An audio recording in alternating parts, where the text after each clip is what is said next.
Hello my dear lovely people, ఈరోజు అయితే 200 మందికి పైగా ఆలు మసాలా కర్రీ అయితే మేమే స్పెషల్గా వండి, అలాగే చపాతీస్ అయితే 200 మందికి పైగా నిలోఫర్ హాస్పిటల్ ఆవరణలో అవం హెల్పింగ్ హ్యాండ్స్ ఆధ్వర్యంలో వేముల భవన్య పాప పుట్టినరోజు సందర్భంగా పంచడం అయితే జరిగిందనమాట.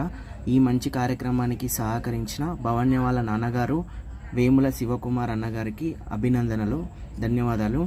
అలాగే మీలో ఎవరైనా మీ యొక్క స్పెషల్ డేస్కి అవం హెల్పింగ్ హ్యాండ్స్కి సహకరించాలనుకుంటే కింద తెలిపిన నంబర్కి సంప్రదించవచ్చు. అలాగే శివరాత్రి 2024 టు శివరాత్రి 2025 వరకు అయితే అవం హెల్పింగ్ హ్యాండ్స్ ఆధ్వర్యంలో 365 హెల్పింగ్ హ్యాండ్స్ ఈవెంట్స్ చేయాలన్న దృఢ సంకల్పంతో ఈరోజు మనం చేసిన 54వ హెల్పింగ్ హ్యాండ్స్ ఈవెంట్ ఇది. పుట్టినరోజు శుభాకాంక్షలు భవన్య బేట.